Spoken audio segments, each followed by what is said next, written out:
Nouvelle rubrique essai sur Caradisiac, son nom XXL. Alors une fois n'est pas coutume, je vais vous raconter la genèse de cette rubrique. C'était il y a quelques semaines.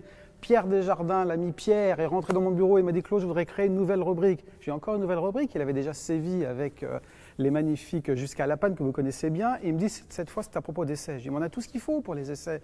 On a déjà des essais, on organise des road trips. Quand une voiture sort, on fait des essais, premier essai du nouveau modèle. À la suite, on fait des comparatifs. À la suite, on fait des essais versions. Qu'est-ce que tu vas rajouter ?» Il m'a répondu, il m'a convaincu, je suis sûr qu'il va vous convaincre. Et là, dis-moi, intérieur, extérieur, que vas-tu nous dire à propos d'une nouvelle voiture comme ce Duster, qui date un peu d'ailleurs? Qu'est-ce que c'est qu'un essai XXL? Je me tais, dis-moi tout. Écoute, habituellement, on essaie de faire quelque chose de concis, de résumé, de livrer de la substantifique moelle à nos lecteurs pour perdre le moins de temps possible. Et bien là, justement, on a décidé de prendre notre temps, d'être exhaustif, de voir la voiture en détail, que ce soit à l'intérieur, à l'extérieur, au volant, sur différents profils de route. L'objectif est qu'à la fin de cette vidéo, vous connaissez ce Duster sur le bout des doigts. Eh bien, c'est parti. Premier essai XXL, le Duster. Je retiens ton mot, exhaustif. Vous saurez tout sur ce modèle. Ne voulant pas prendre de risques avec sa machine à sous, Dacia a fait esthétiquement évoluer son Duster par petites touches pour cette seconde génération en partant de la même plateforme. Et pourtant, si l'air de famille avec le modèle initial est indiscutable, aucun panneau de carrosserie n'a été conservé, avec une amélioration de l'aspect qualitatif indéniable à la clé. Deux teintes de carrosserie sont proposées de série, le bleu navy et le blanc glacier, mais il faudra sinon ajouter 500 € pour accéder à une palette totale de 10 couleurs, comme cet orange Atacama qui lui va très bien. Question roue, suivant le niveau de finition, vous aurez de la jante acier de 15 ou 16 pouces ou des jantes alliage de 16 ou 17 pouces. On pouvait reprocher un certain aspect cheap au premier Duster, mais un gros travail a été effectué avec cette seconde génération au niveau de l'aspect qualitatif de cette planche de bord. Alors d'accord, le dessin reste assez classique, mais il est plus agréable à l'œil et surtout au toucher avec des matériaux moins rugueux, moins creux, moins low cost en fait. Les sièges offrent un bon maintien latéral, on a de la place au niveau de la tête, au niveau des coudes et on peut même, à partir de la finition essentielle, régler la hauteur du siège mais aussi la colonne de direction, que ce soit en profondeur ou bien en hauteur. Côté ergonomie, pas de surprise, tout est à sa place, on pourra juste reprocher un placement d'écran qui est encore un petit peu bas et puis beaucoup de reflets qui le rendent parfois totalement illisible. Et c'est bien dommage parce que c'est un système bien conçu. Il existe certes de plus beaux designs, mais il est rapide, simple d'utilisation et comprend les connectivités Android Auto et Apple CarPlay. Il est disponible dans un pack à 550 € sur la finition essentielle, en option à 300 € sur confort et offert de série sur Prestige. Enfin, le Duster ne se montre pas particulièrement généreux en vide-poche en offrant le strict minimum. Des aumônières, une boîte à gants, un petit emplacement au pied de la console centrale et c'est à peu près tout.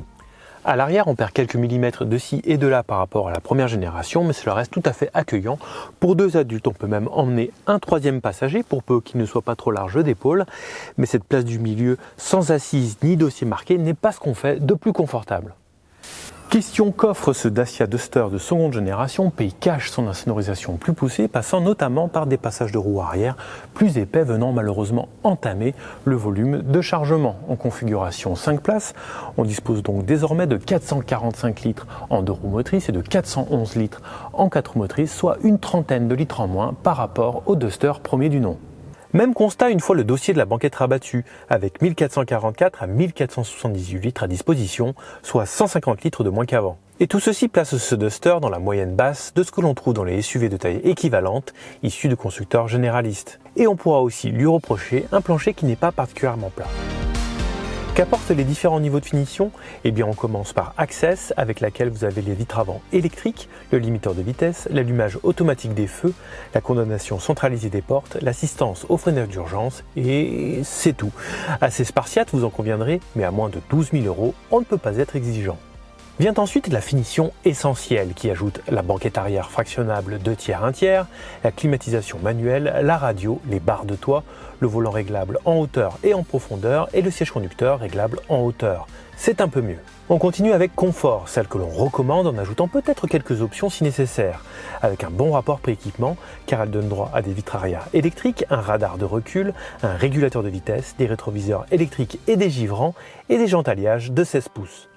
Enfin, le haut de gamme est incarné par la finition Prestige, celle de notre modèle d'essai, qui complète avec la climatisation automatique, la navigation, l'ordinateur de bord avec écran TFT, la caméra de recul et les jantes de 17 pouces.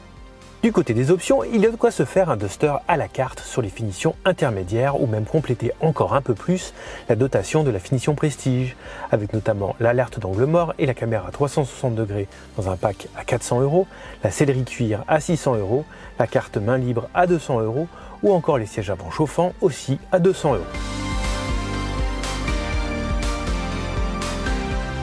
Sous le capot, 5 motorisations sont proposées, à commencer par 3 essences, un 1,6 litre atmosphérique de 115 chevaux, disponible aussi en bicarburation GPL, et ce nouveau 1,3 litre TCE en 130 ou 150 chevaux, l'un comme l'autre pouvant être associé à une transmission 2 ou 4 roues motrices.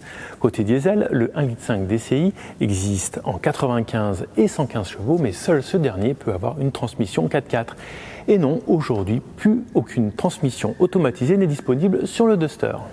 Alors, quelle motorisation faut-il choisir? Eh bien, ce 1,3 litre TCE en version 130 chevaux et 240 Nm nous semble le plus homogène et le plus en adéquation avec l'esprit du Duster, en garantissant de bonnes performances, même avec des passagers à bord et un coffre plein, tout en se montrant plutôt sobre. Et si vous êtes un gros rouleur, eh bien le 1,5 litre DCI en 95 chevaux et 240 Nm offre un bon agrément et d'excellente consommation. C'est juste dommage qu'il ne soit disponible que sur les 2 finitions les plus basses.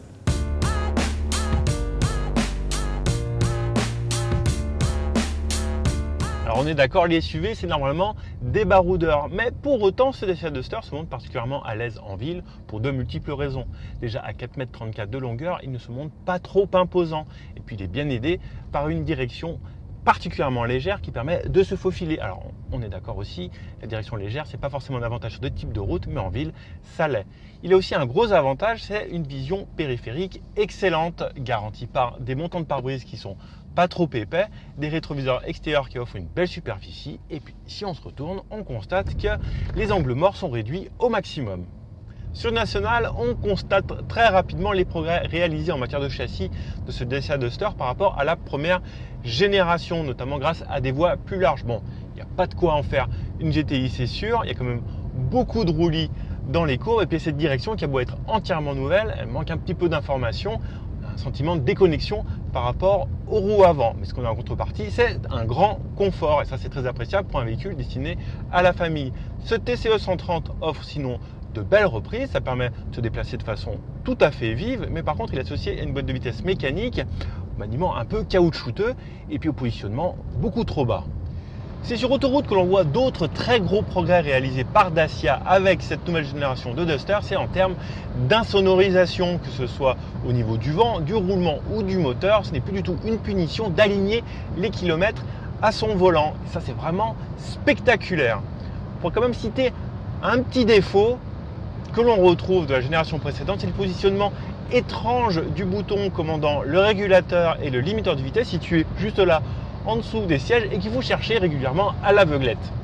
Terminons enfin par les consommations au terme de notre essai sur ces 3 profils de route, et nous arrivons à un excellent 6 litres 1 au 100 km de moyenne, et on voit une fois de plus que le passage à la norme WLTP a été un vrai coup de fouet pour les constructeurs pour diminuer les consommations de leur nouveau moteur, et c'est 1,3 litre TCE que l'on trouve sous le capot d'une Dacia, d'une Renault ou d'une Mercedes en est la meilleure preuve. En conclusion, si l'on doit retenir 3 côtés positifs, ce sont ceux-ci. Malgré l'approche low cost, on a droit aux dernières motorisations de chez Renault. Même si les tarifs restent imbattables, on note tout de même une forte amélioration de la qualité perçue à bord. Et enfin, le confort et l'insonorisation sont en net progrès. Et parmi les défauts, on compte cela. Le volume de coffre est désormais dans la moyenne basse de la catégorie des SUV de taille équivalente. Il n'y a malheureusement plus de boîte de vitesse automatisée au catalogue. Et dommage que le DCI 95, très homogène, ne soit disponible qu'avec les 2 premiers niveaux de finition. Terminons par un bref aperçu de ses rivaux, tellement bref qu'il n'y en a aucun. On peut bien citer le Suzuki Vitara, mieux fini et à l'équipement plus moderne, mais ce n'est pas suffisant pour faire oublier les 2000 € de différence en moyenne à l'achat à l'avantage du Dacia.